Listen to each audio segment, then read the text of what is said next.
Hello, my friends. The DIY Garage is back open for business, where we make stuff, we fix stuff, and we do stuff on our own so we can be self-sufficient and not have to call somebody if we don't want to do those things that maybe we can do for ourselves. Whole idea, the DIY Garage. So this week's experience is not so much a challenge, but it is something I saw that I thought, I could make that. I think it's interesting, and it was advertised as something that was easy to build with stuff that you might have around your own workshop, if you have stuff around a workshop.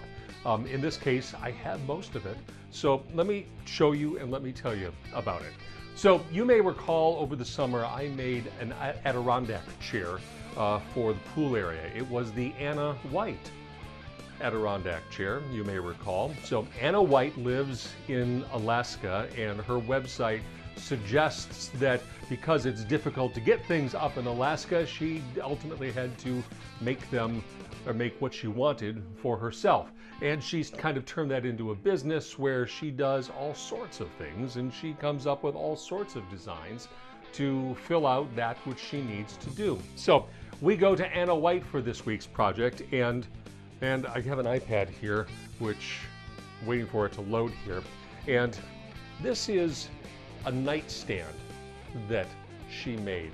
She calls it the Minimalist Modern Nightstand / free plans. And it's pretty interesting. It's got a drawer on the bottom.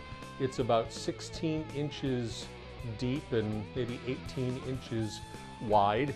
And she built this, she designed this after she saw, waiting for the iPad to load here, she saw something called the Cayman line at Pottery Barn. And that was what she saw. It's very similar, you see, but this was $350. So she thought to herself, oh, I think I could build one of those for less than $350. So she came up with her own little nightstand. I think it's a pretty close approximation. So this is where I was originally going to go. And then the more I thought about it, I thought, I don't not like it, but there are other designs that she had as I was sifting through her website that I liked a little bit better. So I want to build a nightstand, probably two of them ultimately, for our guest room. And this is another one that she has, and it looks, I think, a little more potentially sophisticated. It's got the distinctive legs as well. She calls this the Rustic Modern Farmhouse Nightstand.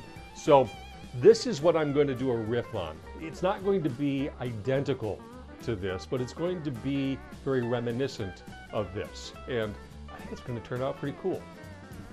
Anna's design relies on pine wood and 2x4s, which there's nothing wrong with that, and I could certainly see a place for it. She designed hers for a rental house that she had, so she doesn't mind it taking a beating. I like the idea of something a little more stout, for example, and I had some interesting stuff in my own workshop which I thought I could use, and I've been looking for an opportunity. So among them is this wood right here. This is MDF with hardwood laminate on it. I got this from a cabinet shop that had some extra supply for some projects that they had finished, and they were just going to get rid of this wood, so I took it. So this is a 10-foot piece of wood. It's 12 inches wide. I have several pieces of this, but what really intrigues me is the grain on this laminate here, this veneer that's over the top of the MDF. I really, really like it, and I think once it gets some finish on it, that grain is really going to come alive. Additionally, I have some, from the same pickup, some of this poplar board that's 1 inch thick, and it is 8 inches wide. So what can you do with that, you may wonder? Well, I needed to find some legs, and Anna was going to use 2x4s for her legs. Again, perfectly fine. That wood is settling there. But I created my own legs, similar to 2x4s. So what I did is I ripped 3.5 inch wide pieces of that poplar, which is the width of a 2x4, and then I glued 2 pieces together. So that's 2 inches thick and 3.5 inches wide. So a little more stout than a 2x4, and it's certainly harder as a hardwood, because poplar is a hardwood in comparison to pine. So I think those legs are going to be a lot more nice to look at, and they'll take a stain that I put on it once we're all done, I think really, really nicely as well. And a little fast forward in time, here's what's going on. So since the design calls for the tabletop to be 16 inches deep before I add trim, and my original stock was just 12 inches deep, that math does not math very well. So I did a little bit of a trick. What I did is glued and pocket screwed 2 of those pieces together, and it looks like a solid seamless piece of wood. And then what I will do is rip off the excess and have the size that I need left over.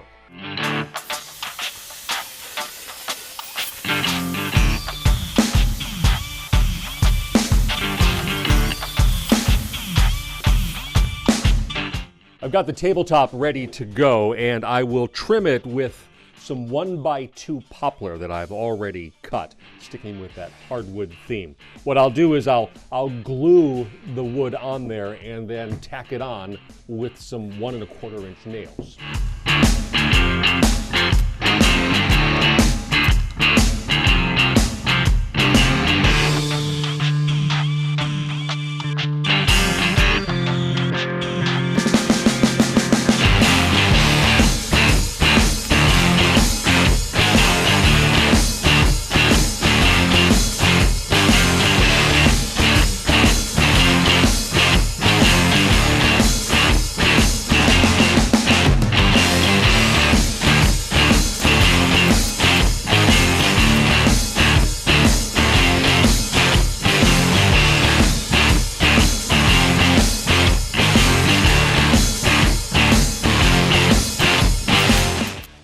Next, I've cut down the 4 legs to the length I need. You'll remember originally when I put those 2 pieces of poplar together, it was 2 inches thick.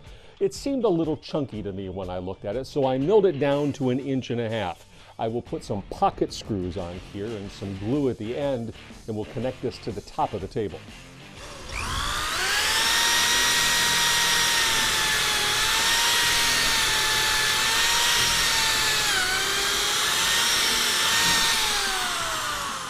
On the back of the tabletop, I've added these pieces of 1x4 filler.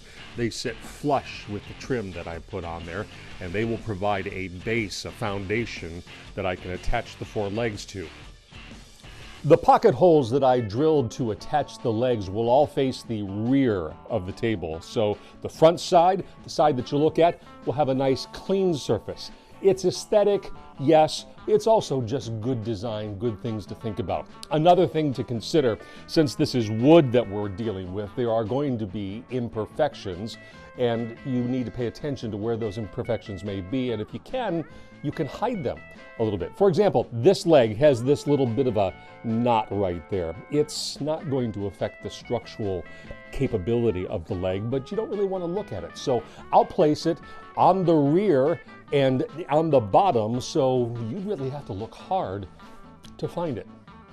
I've glued the end of the leg, and it will go on the corner here, and I'm placing it flush on both sides there. And since I don't want it to move around, I'm also going to clamp it just enough to keep it in place while I insert the pocket screws.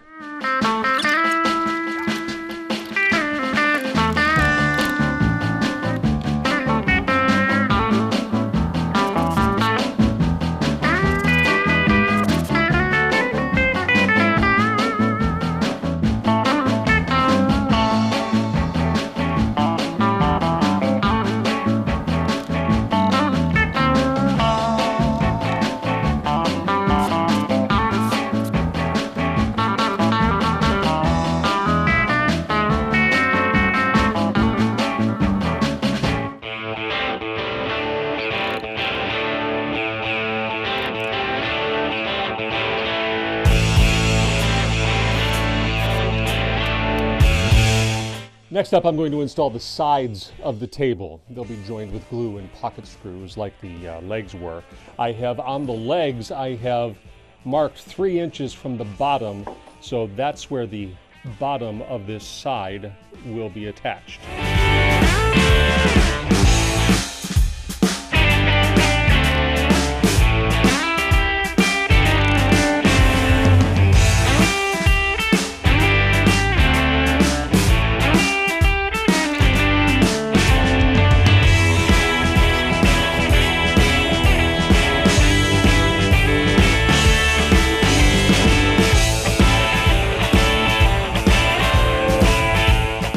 Here's an added complication since I'm using MDF for my construction. While this particular MDF has this nice wood veneer that I'm trying to take advantage of, the middle of it is, well, it's medium density fiberboard. Nothing to look at, especially on furniture. And since I'm going to have some exposed edges on the shelf for this table, and I don't want to be looking at the MDF, the answer to our problems is wood edge banding. If you've not seen this, real easy to find at the big box store. This is birch. It's 3/4 inch wide, and it has a glue on the inside that you apply with a hot iron. The process is really quite simple. Cut off a piece of the banding that's just a little longer than the edge I'm trying to cover, and you get it situated so that it covers the edge. Then you take the iron and you put it on the edge banding and slowly roll it across the edge and activate the glue.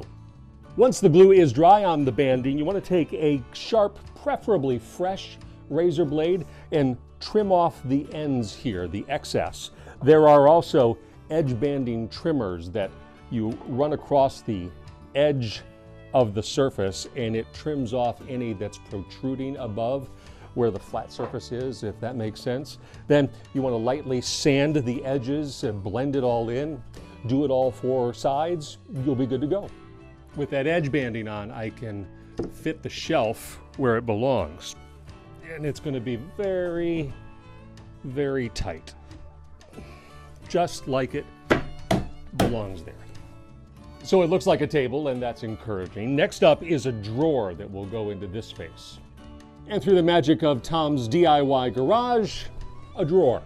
I won't bore you with the process here, but it's pretty simple. It's a rectangle joined with glue and pocket screws, and then I've attached these drawer guides on the bottom edge. As drawer guides go, these are pretty basic, but they will do the trick, and they will fit in with the corresponding partners to them that I've attached to the frame of the table. And you got a drawer. Next thing to do, fit a face frame there, and then we'll be ready to finish it. With the drawer done, it is time to put a finish on this. We're going to start with a stain, and I have 3 options, all in consultation with Mrs. Zizka. And the real challenge here is that, you'll recall, we have 2 separate types of wood. We have the wood veneer, which is kind of like oak sort of thing, and then there is the hardwood poplar as well. So this was the first option, and this is just a natural Danish oil, and Mrs. Zizka liked how this looked, but there's a contrast with the poplar as well, so that's kind of a no-go.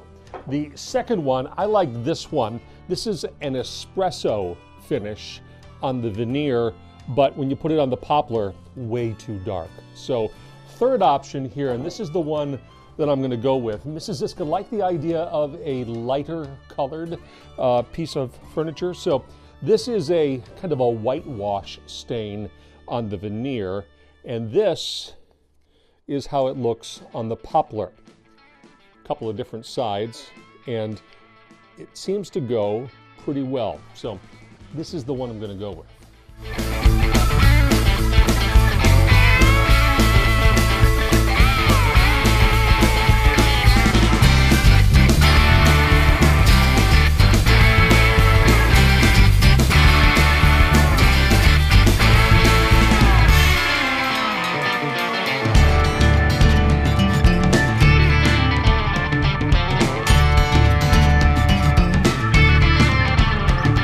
I I will let this coat of stain dry before I decide whether I want to put another one on that would lighten this up just a little bit further. TBA. After that, I'll also put a coat of polyurethane on there that will protect it. But the project is essentially finished at this point, and it was a little more time consuming, a little more complicated than I originally imagined, because you'll recall that original Anna White design was pretty simplistic, pretty basic. I wanted to trade up on appearance, and I also changed the dimensions that she suggested, and I used different materials than what she did. That all conspired to eat up more time. I probably have about 8 hours worth of work into this over a couple of days, because you got to glue stuff, you got to let the glue dry and that sort of thing. I wasn't trying to do it super quickly. That wasn't the idea, but you need to think about how much time will be involved in whatever project comes along. So let me know what you think about this. Do you like what I did? Do you have some questions about what I did? Would you have done some things differently? I'm open to all of those. There was some problem solving along the way, and that's going to happen, but I would do it again. So Facebook, Twitter/X, and email, also YouTube channel after this is on Fox Local. Oh, by the way, Fox Local, if you don't have it, it's a free app. All of the content from Fox 26 for your smartphone and your smart TV. If you don't have it, get it. Shameless plug there. But let me hear from you. Your challenges, your questions, I will look forward to them, and we will come up with the next project from Tom's DIY Garage. Until that time, my friends, rock on with your bad selves. I'll see you later.